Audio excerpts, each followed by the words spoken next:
한국과 거래 선언하자 질본 언론 충격. KF-21 초대형 계약. 난리난 유럽. 양산 1호기 조립 긴리국기 삭제. 우리 손으로 개발한 4.5세대 초음 속전투기 KF-21이 드디어 양산된다. K. 한국항공우주산업은 25일 방위사업청과 한국형전투기 KF-21 최초 양산 계약을 체결했다고 밝혔다.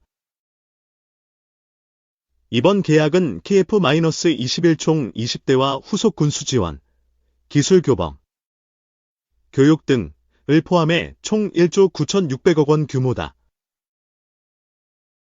한국형전투기 KF-X 체계 개발 사업은 공군의 장기 운영 전투기 F-4, F-5를 대체하고 미래 전장 운용 개념에 부합되는 4.5세대 전투기를 개발하기 위한 사업으로 2015년 체계 개발에 착수했다.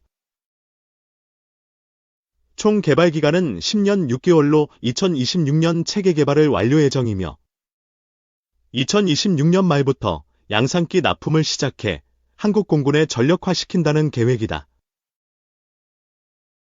이번 계약은 우리 기술로 우리의 영공을 지킨다는 자주국방의 국민적 염원이 현실화되고 한국 공군의 핵심 전력이 될 KF-21이 본격적인 양산 단계에 들어선다는데 큰 의미가 있다. 한국 형전투기 독자 개발을 천명한 이래 2015년 체계 개발 시작부터 9년 만에 양산이 추진되며 대한민국의 항공전력 강화와 항공기술 발전에 대한 국민적 기대감을 모으고 있다. 한국형전투기 사업은 사업 착수 전 여러 차례의 사업 타당성 검토를 거치며 어렵게 개발에 착수했으며 개발 과정에서도 수많은 기술적 한계를 극복하며 전투기 개발 기술을 발전시켰다. 현재 80%의 개발이 진행된 KF-21은 최초 시험 평가를 통해 항공기의 우수한 성능 및 안정성을 입증하고 이번 최초 양산 계약을 체결했다. KF-21 체계 개발 사업은 주관 기업인 KI와 국방부, 합참, 공군, 방사청,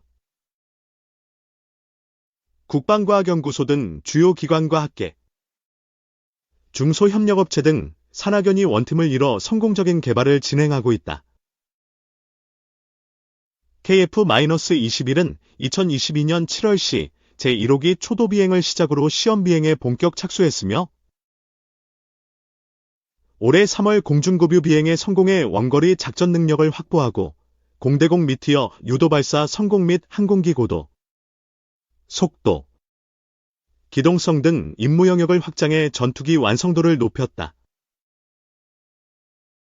최초 시험 평가를 통해 지난해 5월 잠정 전투용 적합 판정을 획득했으며 올해 3월 방위사업추진위원회에서 최초 양산 승인을 받았다. 강구영 KA 사장은 KF-21 체계 개발 사업은 많은 도전과 어려움에도 불구하고 정부, 공군, 방사청, 개발업체 등 관련 기관들의 탄탄한 협력이 있었기에 양산까지 안정적으로 올 수 있었다며 KF-21은 항공우주산업 불모지 대한민국에서 일궈낸 역사적 성과다. KF-21은 진정한 자주국방의 상징물로서 대한민국 항공전력 강화와 첨단 항공산업 발전에 기여하겠다고 밝혔다. 국책연구개발사업으로 추진된 KF-21의 양산이 본격화됨에 따라 국내 항공산업의 제2의 성장을 위한 전환점을 맞이했다. KA는 양산 계약을 앞두고 올해 초부터 협력업체 부품 공급망 점검 및 생산 설비 구축과 시공구 확보 등 세밀한 계획하에 양산을 준비하고 있다. KF-21 개발에는 약 600여 개 국내 협력업체가 참여하고 있으며 국산화율 65%를 목표로 개발 중이다. T-50 수리온 납품이 진행되면서 국산화율이 점차 향상됐듯이 KF-21 양산으로 국내 항공산업 생태계가 강화되면서 국산화율이 증대될 것으로 전망된다. 또한 이를 통해 국내 일자리 창출과 산업파급 효과를 기반으로 항공산업이 국가 주력 미래산업으로 자리잡고 경제발전에 이바지할 것으로 기대된다. 최근 F-50의 수출이 확대되면서 글로벌 시장에서 국산 항공기에 대한 관심이 높아지고 있고 KF-21이 F-50 다목적 전투기를 잇는 K방산의 차세대 주자로 주목받고 있다. KF-21은 AI, 빅데이터 등 4차 산업혁명 기술 등장 이후 처음으로 개발되는 전투기로 최신의 항전 장비와 첨단 소재, 기술들이 적용되어 있어 4.5세대 전투기 시장에서 높은 평가를 받고 있다. 앞으로 KN은 KF-21 기반 플랫폼 및 연관 무기체계 발전에 필요한 기술 개발 등 자체 준비를 보다 가속화하고 나아가 유무인 복합체계 기술 및 차세대 공중전투체계, NAS, 넥스트 제너레이션 에리얼 컨트롤 시스템 등 6세대 전투기로의 확장성을 통해 글로벌 시장 개척 활동에 적극적으로 나설 예정이다. 이유 북한 너 파병설의 사실이면 추가 제재러 가짜 뉴스 일축. 러시아가 이란산 드론과 미사일을 우크라이나 전장에 배치하고 북한의 지원에도 의존하고 있다는 보도가 나오고 있는 가운데 유럽연합, EU, 이 러시아 전쟁 지원이 사실로 확인될 경우 추가 제재 등 대응에 나서겠다고 경고했다. 11일, 현지 시간, 로이터 통신 등에 따르면 EU 고위 당국자는 이날 오후 벨기에 브뤼셀에서 기자들과 만나 북한의 러시아 파병설은 전장에 있는 우크라이나군이 이 문제를 가장 잘 알고 있기 때문에 먼저 우크라이나 측의 설명을 들으려 한다고 밝혔다.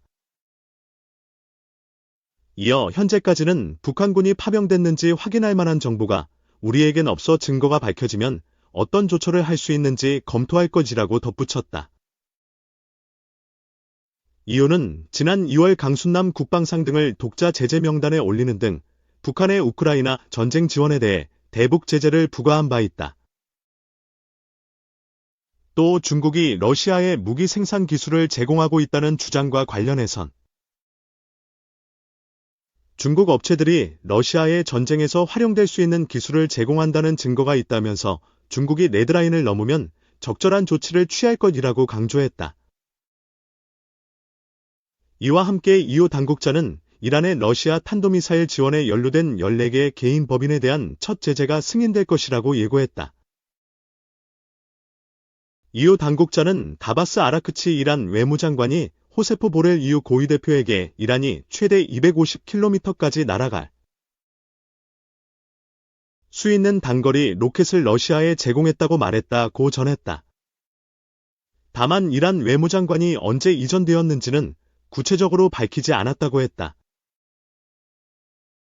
현재 EU 관리들은 이란의 혁명수비대를 테러 조직으로 지정할지 여부에 대해 논의 중이라고 밝혔다. 앞서 영국 일간 가디언은 우크라이나 관리를 인용해 러시아의 북한산 탄도미사일 사용을 지원하기 위해 북한이 군 기술자 수십 명을 우크라이나 전장에 파견했다고 전날 보도했다. 우크라이나의 중앙정보부장도 텔레그램에 도네츠크 전투 지역에는 북한으로부터 온 군 기술자들이 있었다 하며 북한의 탄약 사용을 모니터링하고 있다고 밝혔다. 또 우크라이나 매체는 우크라이나군의 미사일 공격으로 사망한 20여 명 중 북한군 장교 6명이 포함됐다고 전했다. 러시아 크렘린궁은 이를 두고 가짜 뉴스라며 반박했다. 드미트리 페스코프 대변인은 기자회견에서 이것은 또 다른 가짜 뉴스라고 일축했다. 3. IF 주민 글로벌 분쟁의 방산주 투자 활활, 상장 4일 만에 개미 50억 순매수.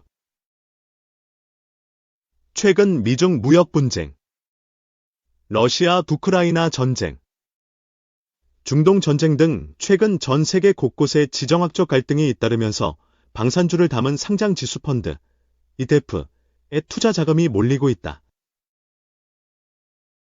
상당수 증시 전문가들은 이른바 K방산의 위상이 날로 높아지는 만큼 해당 ETF들의 수익률도 당분간 탄탄대로를 걸을 것으로 내다보고 있다. 11일 신한자산운용에 따르면 개인 투자자들은 이달 2일 상장한 이 회사의 솔 K방산 ETF를 9일까지 사거래일 간 총 50억 원어치를 순매수했다. 솔 K방산 ETF는 전통적인 방산 기업부터 함정, 무인화 로봇, 위성 레이더 등 첨단 기술 회사까지 담은 상품이다. 세부적으로는 한화에어로스페이스 012450와 한국항공우주 047810, 현대로템 064350, 라이즈넥스원 07950, 하나시스템 272,210, 인텔리안테크 189,300, 풍산 103,140, HD현대중공업 329,180, 하나오션 042660, 레인보우로보틱스 277,810, 뉴로메카 348,340, 세트레가이 099320 등 한국방위 산업 개표 기업 12종목을 편입했다. 신한운용이 솔 K방산 ETF를 출시한 것은 국제 정세가 지난 5년간 세계화 흐름을 보이면서 방위 산업이 전 세계적인 관심을 받고 있다고 판단했기 때문이다. 신한운용은 특히 러시아 우크라이나 전쟁이 장기화하면서 전 세계적인 안보 불안이 지속되자 유럽, 캐나다 등 세계 각국에서 국방력을 강화하기 위해 국방비 지출을 늘리고 모습에 주목했다. 신한운용에 따르면 한국 자주포의 세계 시장 점유율은 70%에 육박한다. K9 자주포는 독일 자주포 PZH2000과 유사한 성능을 가지고 있으면서도 가격은 절반 정도에 불과하다는 강점이 있다. 방산 수출 품목도 자주포뿐 아니라 K2 전차, 천무, 레드백 등 전통 무기에서 로봇, 항공위성 등 혁신 기술 영역으로 확장되고 있다. 수출 대상 국가 역시 폴란드, 아랍에미레이트, UAE, 호주, 사우디아라비아 등 12개국으로 늘어난 상태다. 2022년과 지난해 한국의 방산 수출액은 각각 173억 달러, 140억 달러를 기록해 10년 전보다 5배 이상 증가했다. 박수민 신한운용 ETF 상품 전략팀장은 한국의 방산 기업은 가격 대비 높은 무기 성능을 갖추고 있어 수익성과 가동률 개선세가 뚜렷하다며 남북 대치라는 특수한 안보 환경으로 모든 무기 체계를 신속하게 생산할 수 있는 기반도 있기에 관련 기업들이 본격적으로 가치를 재평가받을 것이라고 평가했다. 이어 최근에는 하나오션과 HD현대중공업 등 한국 조선 기업들이 미국 함정 유지 보수 정비, MRO, 시장에 진출하면서 군함이라는 새로운 무기체계 영역의 기회를 만들었다며 기업 정부 간 거래, B2G, 나 정부 간 거래, G2G, 나는 한계를 극복하고 내수 위주 시장을 벗어나 수출 산업 기반을 강화하는 중이라고 덧붙였다.